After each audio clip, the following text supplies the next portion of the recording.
নমস্কার বন্ধুরা, সোনার রান্নাঘরে তোমাদের স্বাগত। আজকের রেসিপি পাপড়ি চাট।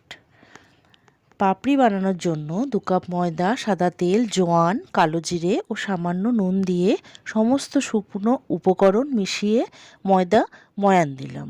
এবার অল্প অল্প করে জল দিয়ে একটু শক্ত করে ডো তৈরি করলাম। ডো থেকে 3টে লেচি কেটে নিলাম। প্রতিটি লেচি রুটির আকারে বেলে একটি কাঁটা চামচের সাহায্যে ছিদ্র করে নিলাম, যাতে ভাজার সময় ফুলে না যায়। এরপরে একটি কুকি কাটারের সাহায্যে গোল গোল করে পাপড়ি কেটে নিলাম। কড়াইয়ে সাদা তেল হালকা গরম করে সব পাপড়ি ভেজে তুলে নিলাম। এবার ভাজা মশলা তৈরি করার জন্য ফ্রাই প্যানে 1 চামচ মৌরি, 1টা শুকনো লঙ্কা, 1 চামচ জিরে ড্রাই রোস্ট করে গুঁড়ো করলাম। এবার তেঁতুলের মিষ্টি চাটনি বানানোর জন্য একটু তেঁতুল অল্প জল দিয়ে বাটিতে ভিজিয়ে রেখে হাত দিয়ে চটকে নিয়ে ছাঁকনিতে ছেঁকে নিলাম। একটি ফ্রাই প্যানে সামান্য সাদা তেল দিয়ে মৌরি ফোড়ন দিলাম, দিয়ে তেঁতুলের গোলা ঢেলে দিলাম।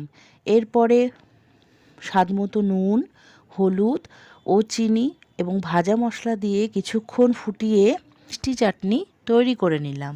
একটি বাটিতে বড় চামচের 3 চামচ টক দই, বিট নুন, ভাজা মশলা, পরিমাণ মতো চাট মশলা দিয়ে ভালো করে মিশিয়ে রাখলাম।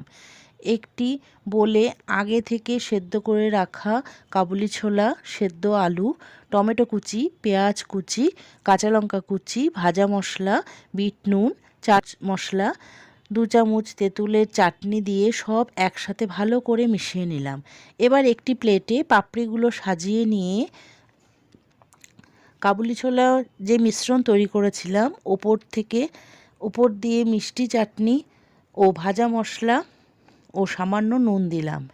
এরপরে টক দইয়ের মিশ্রণ দিয়ে ঝুরি ভাজা ছড়িয়ে ওপর থেকে আরও একটু চাটনি দিয়ে পরিবেশন করলাম। তৈরি হয়ে গেল পাপড়ি চাট।